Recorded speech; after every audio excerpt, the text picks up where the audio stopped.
Et si Portgas dit Ace n'était pas mort lors de la guerre au sommet? C'est le sujet de notre uchronie aujourd'hui. La mort d'Ace est l'un des événements les plus importants qui va changer radicalement le scénario et l'état d'esprit de notre héros. Avant que la vidéo commence, je tiens à vous prévenir qu'elle contient des spoils. Je vous conseille donc d'être à jour sur One Piece, donc d'être au minimum à l'épisode 1014 pour les gens qui regardent la vidéo dans le futur. Sur ce, bonne vidéo.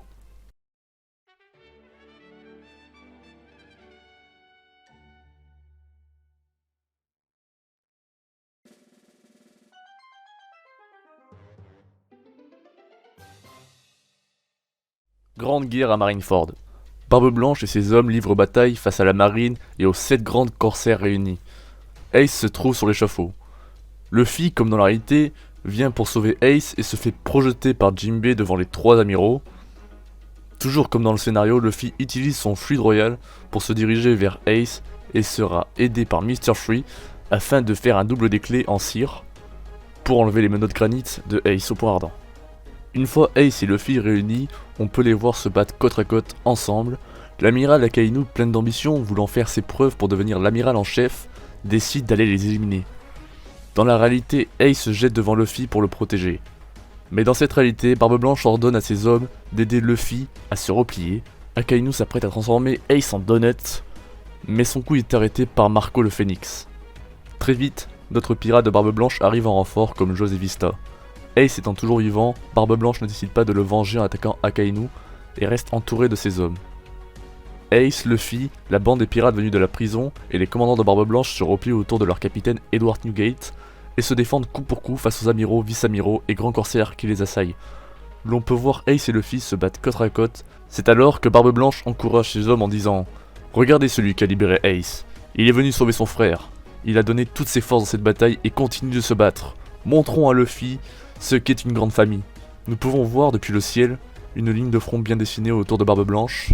Et dans cette réalité, Barbe Noire alias Stitch, bien trop lâche pour ne passer à l'acte, garde un rôle mineur.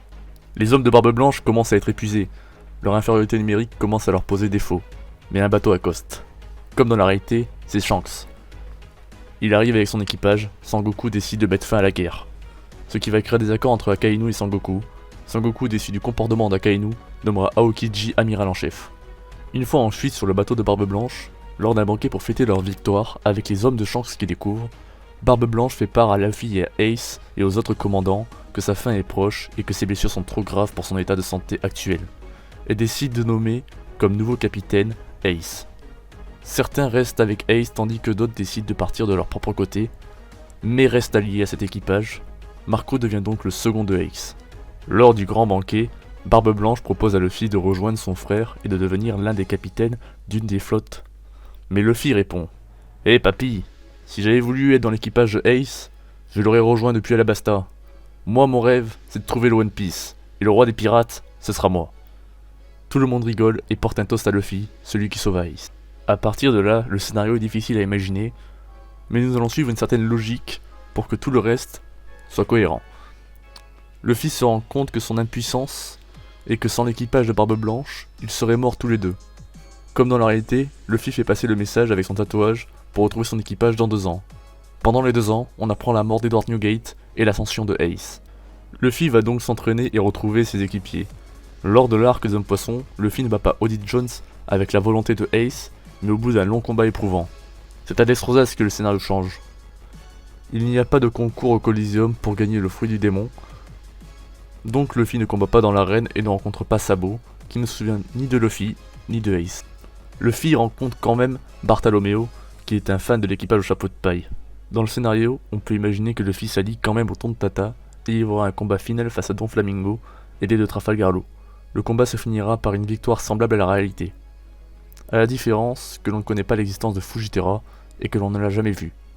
Notamment, la grande flotte de Luffy ne se forme pas, mais il pourra compter sur ses alliés Tontata et l'équipage de Bartholomew. Plus tard, on apprend dans le journal que le grand corsaire Barbe Noire s'est fait destituer de sa place de grand corsaire, vaincu par l'équipage au poids ardent.